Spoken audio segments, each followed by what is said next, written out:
हे वाहनर आहे. पर्वत त्या ठिकाणी सेफ्टी मध्ये बांधलाय, राम नाम स्मरण करतय आणि हे कसं येण्यासारखं बडबड करायला लागलंय असा भरत त्या ठिकाणी विचार म्हणतात. दिसे हाती बळे बळवंत काळी कळी काळा दृष्टी नानित बाण देखोनी नामांकित सत्वर येथे पयाला. हे या ठिकाणी वाहनर आहे परंतु नामांकित बाण आहे. राम नाम स्मरण करणारा बाण गेला, बाणावर विश्वास टाकला आणि बाणाच्या पाठीमागे या ठिकाणी आलंय असं त्या ठिकाणी भरत विचार करतात. होय रामदूत साचार युद्ध मांडले गोरांदर पर्वत घेऊनी सत्वर कराव्या संहार जातसे. या ठिकाणी हे जे घेऊन जात आहे ना तर हे संहार करण्यासाठी मारण्यासाठी जात आहे. याच्या मनामध्ये काय विचार असावा, हे कपटी असेल की काय असा विचार त्या ठिकाणी भरत मांडतात. प्रसंग येथे पातला पुसोरतांत वहिला 14 वर्षा पाठी भेटला रामे धाडीला कृपाळुत्वे. भरताच्या मनामध्ये विचार आलेला आहे, या ठिकाणी रामानं पाठवलंय की काय याला विचारावा. कशासाठी आलास बाबा, कशामुळे डोंगर घेऊन चाललास, कोण आहेस, ह्याची जर विचारपूस केली तर आपल्याला समजेल असं भरत म्हणतात. रामा दिन दयाळ राम भावार्थ भाव काळ रामच प्रेम स्नेहाळ प्राण प्राणपाळ श्रीराम. भरत त्या ठिकाणी विचार करतात, मी 14 वर्ष झालं ज्या रामाची त्या ठिकाणी भक्ती करतोय, ज्या रामाचं नामस्मरण करतोय, ज्या रामाच्या नावावर या ठिकाणी राहतोय आणि त्या रामाचं नामस्मरण घेतोय. वानर कुळातलं दिसतोय, एवढा मला मोठा पर्वत घेऊन जातोय, मग या ठिकाणी माझ्या रामावरच कृपा केली आणि माझ्याकडे पाठवलं की काय असं भरत त्या ठिकाणी बोलतात. राम जीवाचे जीवन राम जीवाचे अंजन राम जीवीच समाधान रामची घन ओळला. माझा राम कसा कृपाळू, माझा राम दयाळू, राम चिदघन आहे. राम त्या ठिकाणी परब्रह्म आहे आणि त्या परब्रह्म रामानं माझ्यावर कृपा केली आणि हे असणार वानर माझ्याकडे पाठवलंय. राम कथे विन येथ बहुत दिवस होतो पीडित रामे कृपा करुणी त्वरित कपी पर्वत पाठविला. मी त्या रामाचं भजन ऐकायला या ठिकाणी आतुर झालेलो होतो. 14 वर्ष झालोय, पीडित झालोय, मला रामाची कथा ऐकायला भेटली आहे आणि हे वानर स्वतःच्या मुखातून रामाचं नामस्मरण करतय आणि हे माझ्यावर कृपा करून रामानं पाठवलंय असं भरत मनात विचार करतात. याची पुसता प्रवृत्ती समग्र रामकथा सविस्तर आम्हा सांगेल वानर अति चतुर दिसता आहे. भरताने विचार केला, हे दिसायला वानर कुळातलंय परंतु चतुर आहे, ज्ञानी, गुणवंत आहे, सामर्थ्यवान आहे, शक्तिवान आहे आणि हे निश्चित रामाची कथा मला सांगल, पण याला विचारायला पाहिजे असा विचार भरत करतात. ऐसे विचारोनी मनी भरत सादर राम श्रवणी पुस्ता झाला तक्षणी प्रेमे करून कपीसी. भरताने मनामध्ये विचार केला आणि विचारू लागला, आता काय करावं, याला रामकथा विचारावी, रामाचं स्मरण याच्या मुखातून ऐकावं असं त्या ठिकाणी भरत हनुमंतरायाला विचारतात. कोण कैसालासी कोठोनी पुची पर्वत काय म्हणून राम भेटी तुझ कैसेनी कापे करून बोलसी. अरे बाबा तू कुठून आलास, कुणाचा कोण आहेस, रामाची तुझी कुठं भेट झाली, रामाची तुझी मैत्री काय झाली, रामाची कथा तुला कशी माहित झाली हे मला सांग असं भरत बोलतात. राम कैसा कोठील कोण तुझ कोपाया काय कारण कोठे पडिला लक्ष्मण वानर गण ते कैचे. बघा ज्या वेळेस भरत आला, राम समजला आणि हनुमंतराया रागाच्या त्या ठिकाणी रागामध्ये बोललेले त्या ठिकाणी शब्द ऐकले.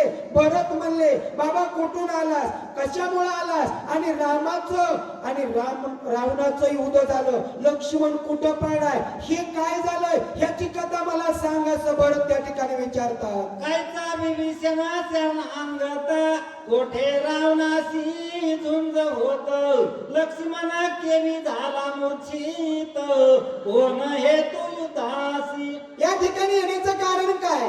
लक्ष्मण माझा मूर्छित का पडलाय? विभीषण कोण? शरण आलाय? कुणाला आलाय? राम कुठला? कुणाचा? हे मला सांग बाबा. कोण्या अर्था तू गेलासी, पर्वत कशाला घेतोसी, वेळोवेळ राम स्मरसी, रामी तुम्हासी सखे कैचे. अरे रामाची तुझी मैत्री कुठून झाली? रामाचं तुझं नातं काय आहे? तुझं नातं नाही होतं नाही, रामाचं नामस्मरण मुखामध्ये घेतोस, पर्वत सेफ्टीमध्ये बांधलाय, कशासाठी जातोस हे तर सांग ना बाबा. हा समूळ माझा संदेह, तू आछे दावा मावा हो, जने उदास होसी पाहावो, कन्या कथान्वय सांगता. ए हनुमंत या ठिकाणी विचारतात आहे, हनुमंता अरे तू याच्या ठिकाणी कथा मला सांग, मला कथेची आतुरता लागली, हे तू काय बोलतोस हे मला कळत नाही, मी येडा झालो येडा, मला याचं मूळ कारण काय ते सांग. तुझे मुखी राम स्मरण, होनी तुझा आलो शरण, पुढती घालोनी लोटांगण, राम कथन मज सांग. अरे बाबा तू वाढणार आहेस आणि तुझ्या मुखामधून राम नाम स्मरण सतत सतत राम राम राम राम राम म्हणतोस, म्हणून तुझ्या मी पाया पडतो, तुला शरण आलोय, मला राम कथा सांग. भरत प्रेमाचा संपूर्ण, प्रेमे बांधिला कपिनंदन, न ओळखोनी भरताची न, राम म्हणून उपहासी. बघा त्या ठिकाणी भरत विनंती करतोय, बाबा मी तुझ्या पाया पडतो, आणि मी या ठिकाणी भक्तीने वेडा झालोय, भक्तीमुळे त्या ठिकाणी भरतपणे विसरले, आणि मला काय कर, रामाची कथा सांग, असं त्या ठिकाणी पुन्हा पुन्हा भरत विनंती करतात. उपहास मिसे कपिनाथा, श्रीराम ते वर्णित, सूक्ष्म सर्वगत अनंत, सदोदित सांगत. बघा त्या ठिकाणी रामाच त्या ठिकाणी आले की काय, असा पुन्हाही माझं त्या हनुमंतरायाला होतोय, आणि पुन्हा पुन्हा माझी या ठिकाणी पोरचर्चा लावली की काय, असा विचार होऊन काय बोलतात. किती नेनते पण घेसी, लटिकाची प्रेमा दाविसी, जगासी जैसा ठकवी तोसी, तैसे मजसी चालेना. बघा त्या ठिकाणी भरताला राम समजलाय, आणि ज्या वेळेस विनंती केली मी तुझ्या पाया पडतो, मला रामाची कथा सांग, तरी हनुमंतरायाला पुन्हा विश्वास आला नाही, राग आला, आणि राग येऊन पुन्हा म्हणू लागले, ए अरे तू किती ठकवितोस, किती चेष्टा करतोस, काय चाळे लावलेस, ते माझ्यापाशी चालणार नाही. तर हनुमंत बोलतात, उघड सर्वत्र अससी, असोनी विश्वा वेळ लाविसी, जगीच जगान दिससी, पाहता लपसी सूक्ष्मत्वे. ए रामा अरे तुझे चाळे दुसऱ्यापाशी चालते आणि माझ्यापाशी चालत नाहीत, मी हनुमंत आहे, तुम्ही राम आहे, मग रामा तुमचे चाळे मला सर्व माहिती, उघडे झाले नागडे झाले, तुमच्या भेटीसाठी सर्व जग तिष्ठत आहे, पण तुम्ही कुणालाही मुख दाखवलं नाही, कुणालाही दिसला नाही, ते माझ्यापाशी चालणार नाही.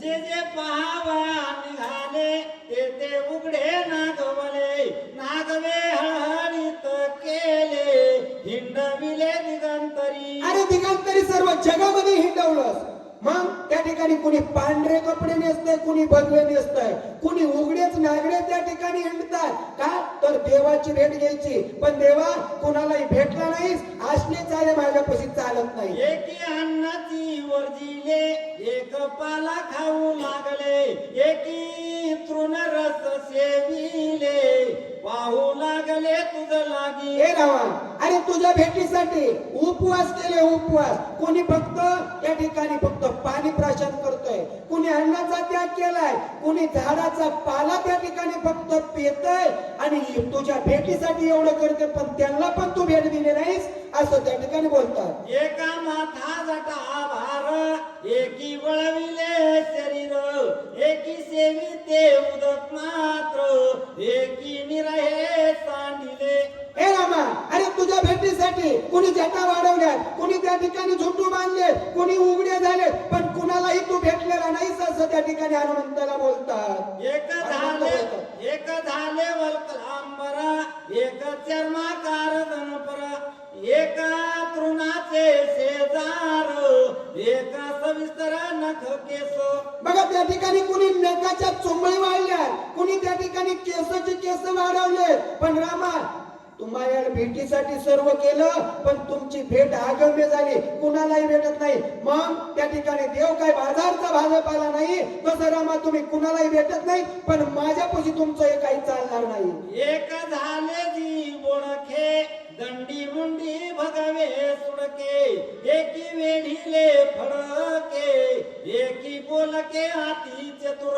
अतिशय चतुर झाले, चतुरपणाने बोलू लागले. कुणी त्या ठिकाणी भगवे कपडे घालून हिंडू लागले, कुणी त्या ठिकाणी नागडे चिनले. पण रामा तुमचे या ठिकाणी किती जरी भक्ती केली तरी तुम्ही भक्ताला या ठिकाणी मुख दाखवित नाही, भक्ताला भेट देत नाहीत असं त्या ठिकाणी हनुमंत बोलतात. आयसे पाहती तुझ लागी सर्वतान दिससी जगी आसोनी त्यांच्या सर्वांगी भ्रमण वेगी करविसी. असं या ठिकाणी तुमच्या भेटीसाठी जग तिष्ठत आहे, सर्व भक्ती करते. अहो भक्तीच त्या ठिकाणी कशी करते तर वरकड करते. वरकडाला देव भेटायला काय रिकाम आहे का? भक्ती केली हनुमंतानं, मग त्या हनुमंताला देव भेटले नाहीत का? भेटले. वानर असून राम भेटले. मग आपल्यासारख्याला का भेटत नाही तर आपलं मनच त्या राम रूपामध्ये नाही, राम जपत नाही, त्याच्यामुळे राम भेटत नाही. हनुमंतानी ठामपणे सांगितलं रामा हे जे तुमचे नाटक आहे ते पास करा, माझ्यापाशी चालणार नाही. ते मदतीनं चले माता मी जाणत से समजता लपलासी येतो मी समजत सांगेना. हे रामा मी इथून पाठीमाग तुम्ही कुठं कुठं लपलात का? तुमची लपायची घर सगळी हनुमेला माहिती. मी सांगतो ऐका. पाहत्या बेने लपसी बापुडी वेढा लावीसी शेकी पाने होन प्रासी हे कोणासी लक्षेना. हे रामा अरे हे तुझे जे नाटक आहेत ना हे दुसऱ्याला कळत नाहीत, पण मी तुझा भक्त आहे आणि तू माझा देव आहेस, त्याच्यामुळं मला हे सर्व तुझं माहिती आहे. आणि तुझे जे चाळे तुझे लपण्याचे घर आहेत हे सर्व मला माहिती आहे. कोणत्या जरी घरात गेलास ना की तर बाहेर काढण्याचा अधिकार या हनुम्यामध्ये आहे असं हनुमंत बोलतात. ओम श्री गणेशाय नमः. ओम श्री सद्गुरु रामचंद्राय नमः.